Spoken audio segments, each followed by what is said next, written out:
Hey, Silver. You left some chickens at my base. Thought you might like to have some of them back.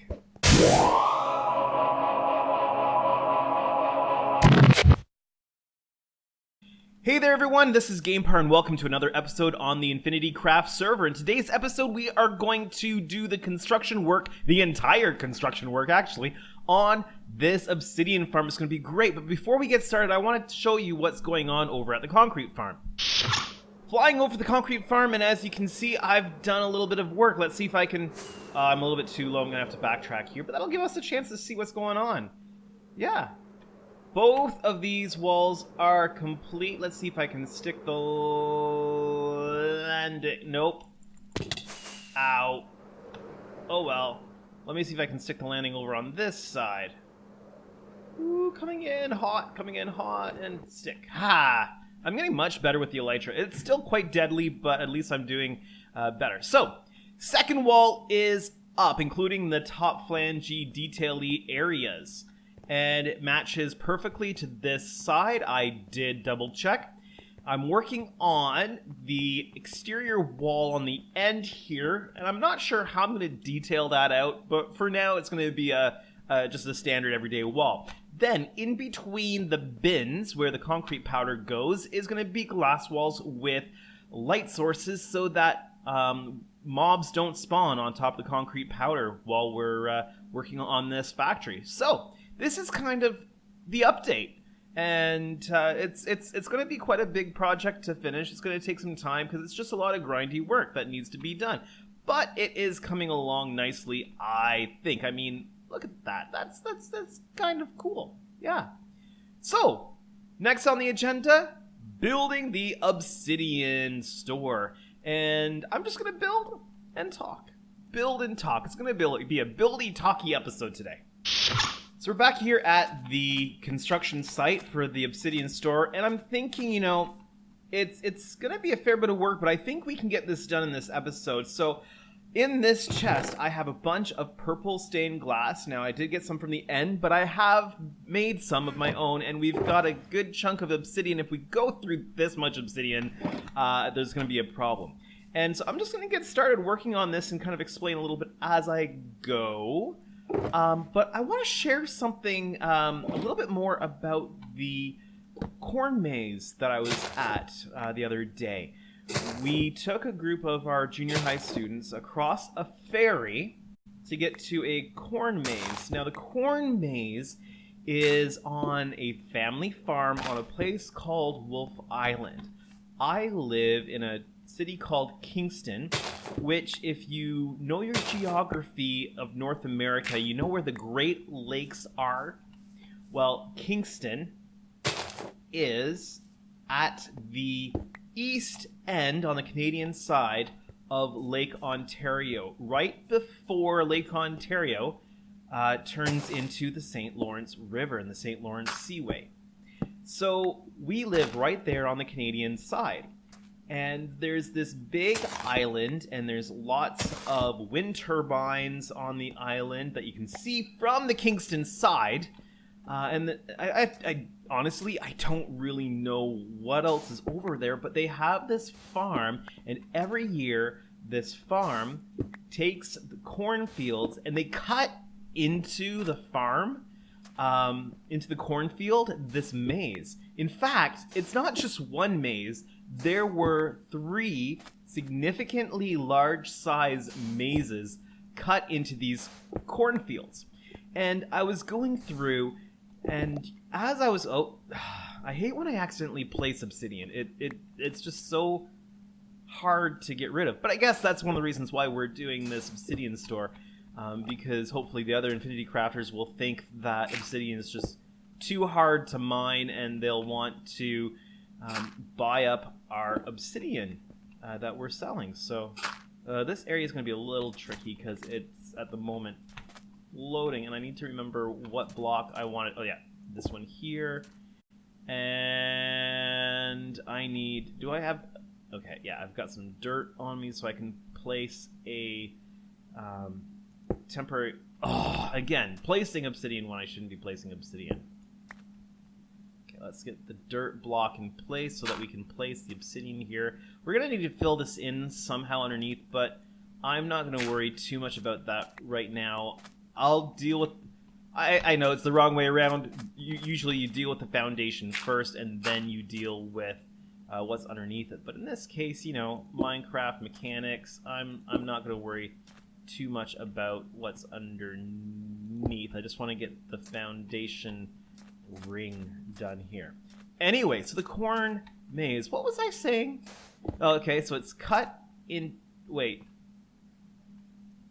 Was that supposed to be... that's supposed to be a glass area, so I need to put obsidian here, underneath, and, you know, talking and working, I'm sure I'm going to mess up here at some point. Anyway, so the corn maze, it was massive. There were 3 of them, and they're quite, like, intricate, and there's a lot to them. In fact, 2 of the girls that were with our group, we couldn't... in the wrong spot again. It was getting near the end, and you have to take a ferry across, and if you miss the ferry only runs every hour, right? And it was getting close to the time where we wanted to leave so that we could be sure that we caught the ferry going back over to the city, and everybody was back except for 2 girls.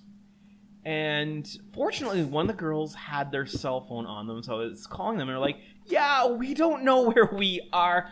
We've got no idea. We've got no idea how far we are. And I said, well, keep going. There's numbers at all the dead ends, so it kind of tells you your progress. So when you get to a dead end, it has a number, so you know if you're progressing in the maze. So if you hit number 20, like if you hit number 20, and then suddenly you find yourself at number 18, you know that you've been going the wrong way, so you don't accidentally backtrack. So I said, you know, just keep going and check your numbers, but also I gave them a bit of Minecraft advice.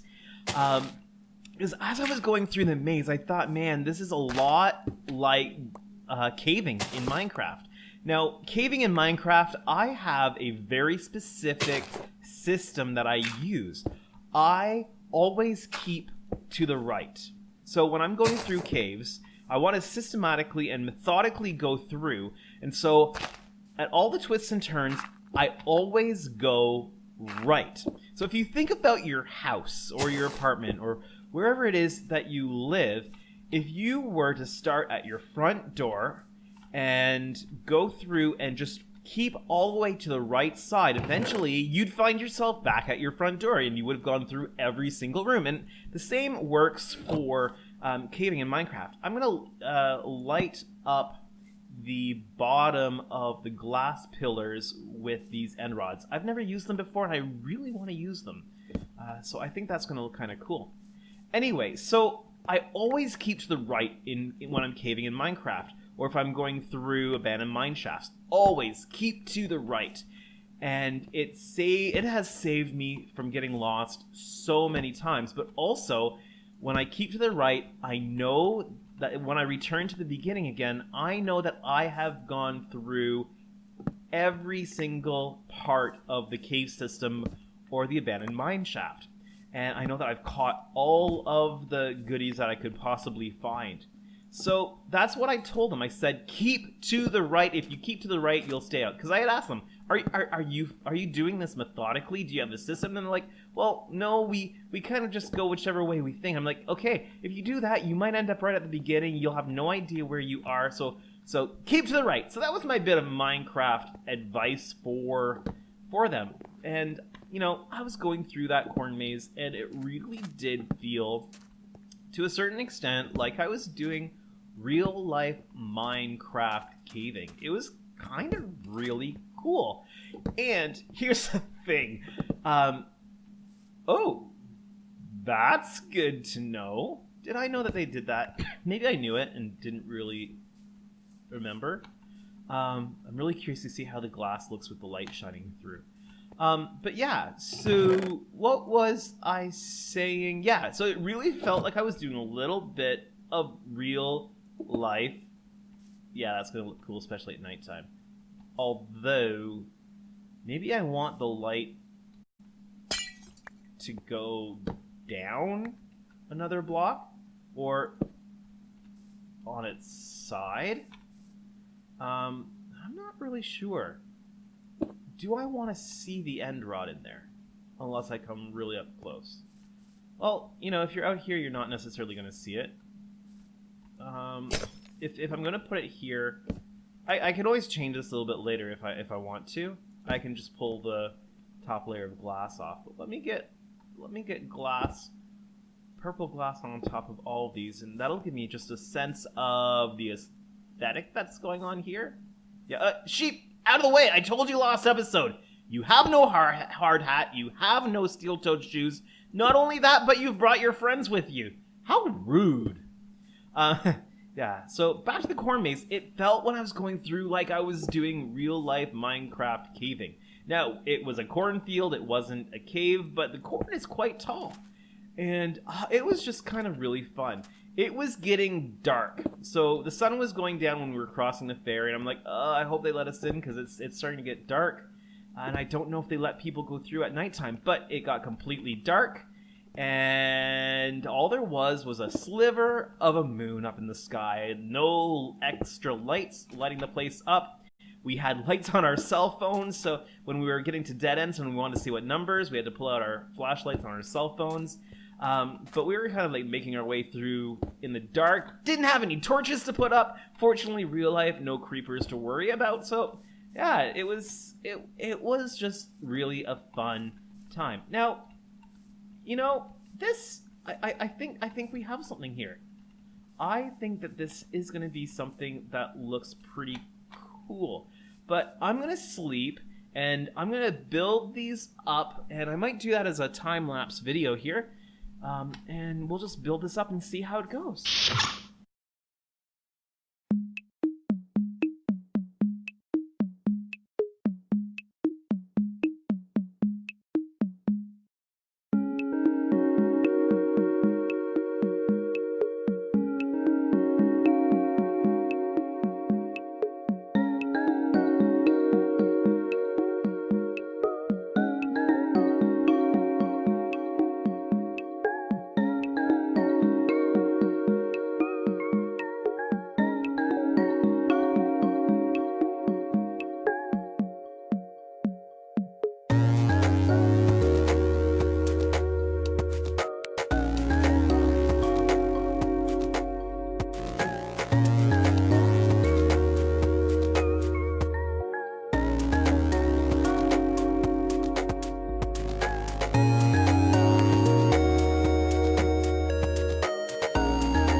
that was so much more work than I anticipated. That took me forever to get that work done. I thought it was going to be a lot quicker. This roof took me loads of time, and I kept having to redo it. Like, it just didn't seem to go right, and no matter what I did, I just couldn't get it to go right. But it is done. It is done. I am so excited. I mean, look at this thing. Doesn't this look cool? And, I mean, it looks pretty cool from the straight-on view, but watch what happens when you go to the side. It's got this really interesting swoop to it. It kind of goes down, out, and down. It's really interesting from the side. Now, I didn't plan that. That wasn't what I was going for. And I think it's just what happens when you do this with this shape, with the round shape in Minecraft here and these boxes. I mean, it kind of goes down sharp and then goes out a little bit and then down again. And so it just kind of gives it a bit of an interesting shape. I mean, I'm really pleased with that. I've got to do some terraforming around the base of it. I need to put the floor in. That's what we're going to do next. But this is looking so interesting. Here, let's fly over to the spawn with the camera. And if I'm just hanging out with the sheep and with the cows over here, I wonder what this looks. Oh boy. Yeah. Oh man, I'm really happy with the way this is looking. It's so different than what I would normally build. And I mean, if you're looking at that, you've got to go, I wonder what that is. That must be something really special, selling something unique. And then you come over here and you see how it's all built out of the obsidian. You've got to go, yeah, this must be a place where I can get all kinds of obsidian.